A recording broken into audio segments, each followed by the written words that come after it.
Welcome to the Bible Forum. I'm Warren Sprouse. Had you know anything about a publication called the Prepper's Blueprint? I had never heard this anywhere. Don't know anything about it.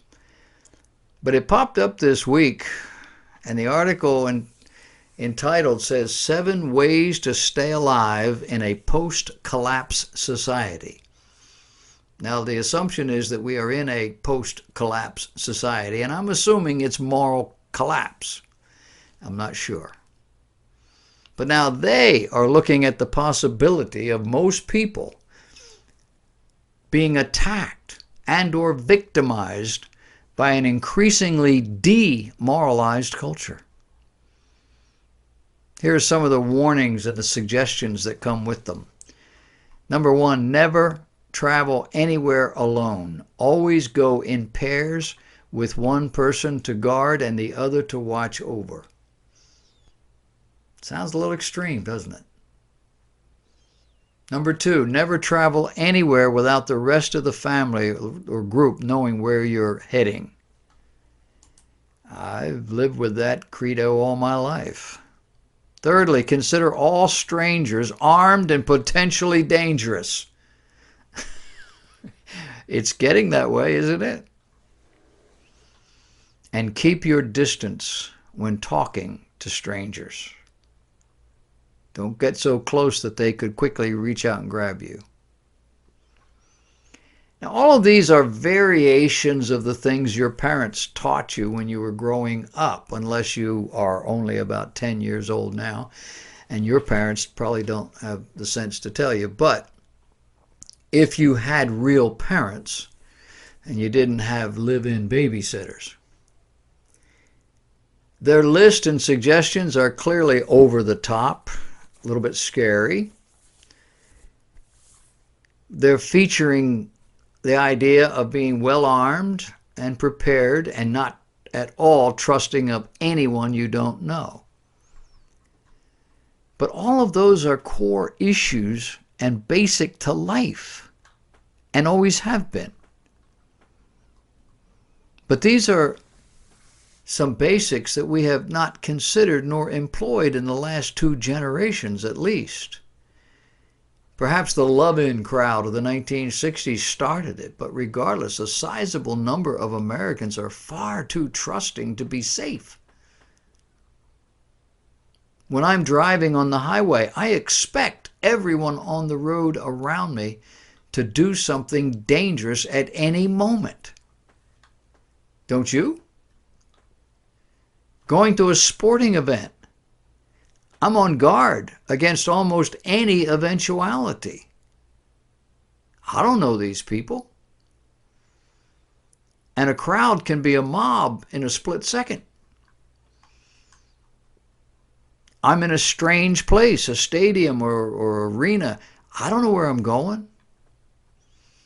And I don't know the people sitting next to me. Why would I not be careful, on guard, protective? I was at a baseball game, Shea Stadium, New York City.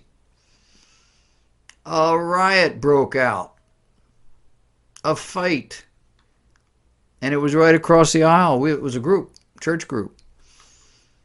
And the guys immediately got up and moved all the women and children as far away as possible and sat down on the aisle.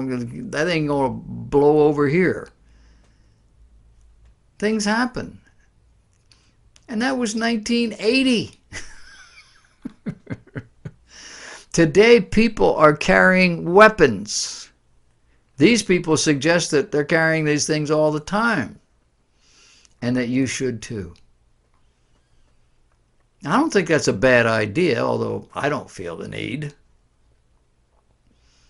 They say never travel without people knowing where you're going and the route you're going to take. And that's always been the rule in my world. Be careful about stopping to help somebody on the road is another no-brainer, although it's become more important in recent years. I have 50-year-old children who travel, and I text them along the way. I know where they're going. I know how long it takes to get from point A to point B. And I tease my daughter about, like, are you there yet? Well, no, 5 more miles. What have you been doing?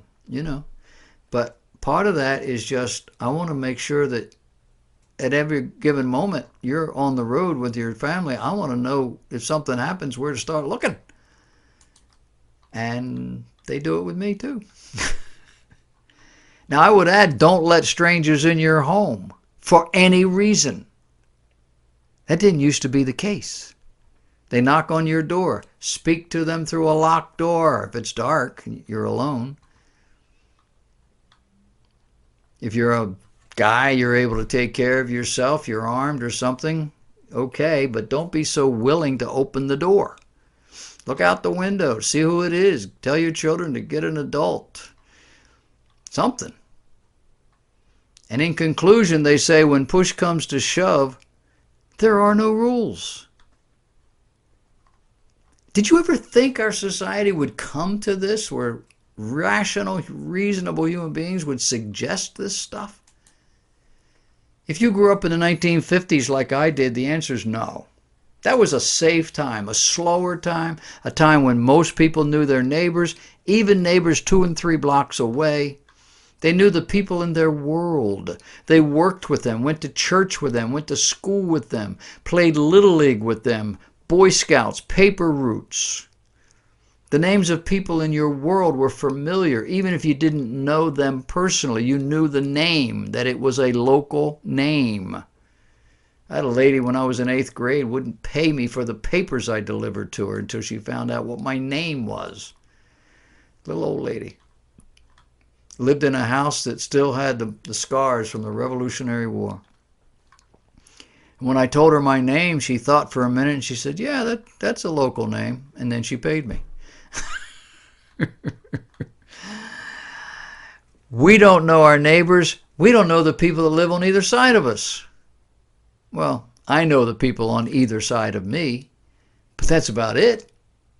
The people across the street are coming and going too fast. I can't keep track of them.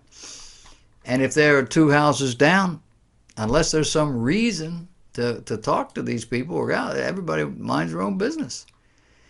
When we were younger, we had kids, and the kids were great magnets, and you learned about stuff. We don't have that anymore. The police hauled off a young woman from the house across the street just a week ago. I think there's a group of people living there that are renting the place. I say group because I have no idea how many or which ones they actually live there and which ones are visiting. That stuff didn't happen in my neighborhood in 1955. What's going on? The same thing that's always going on. God is out. Meaning objective standards of morality no longer matter. People develop their own values, their own standards. There's no more commonality as we used to know the term. Just a bunch of disparate people living on the same street. And we have no idea what's going on in those houses. What influences are driving these people? We lock our doors, we turn on our electronic equipment and feed ourselves a diet of whatever the world has to offer without anyone else actually knowing what it is or what it's doing to us. Did you see where a video game company produced a game where shooters were killing children in school?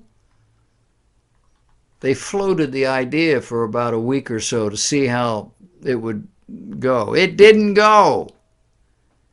But trust me, it didn't go away either. It's still out there. No doubt underground. But it will surface again, or one like it, in a few years down the road. Such is the way of sin, degradation, percolating in the corners until enough people like it, and then it emerges into the light as an acceptable part of society. Just this week, a news story aired about a young woman who had been held captive. It sounded like she had been in a car for about a month. She had given up hope of being rescued. Today, our technology is good. We generally find lost people.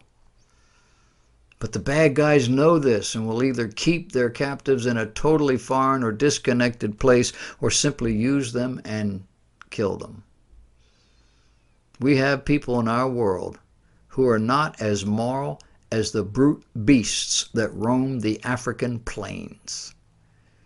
The only immediate protection we have is vigilance and common sense. Two commodities, by the way, that are in short supply among our young people. Largely because they have no real parents anymore. It's a sad commentary. We're going to continue with the Bible Forum looking at part 5 of our series on the invisible war. A war being waged against human beings by unseen forces and other beings to destroy, incrementally, destroy morally, spiritually, socially, physically, any way possible. It's been going on ever since there were human beings on the planet. The drum is beating faster. Stay tuned.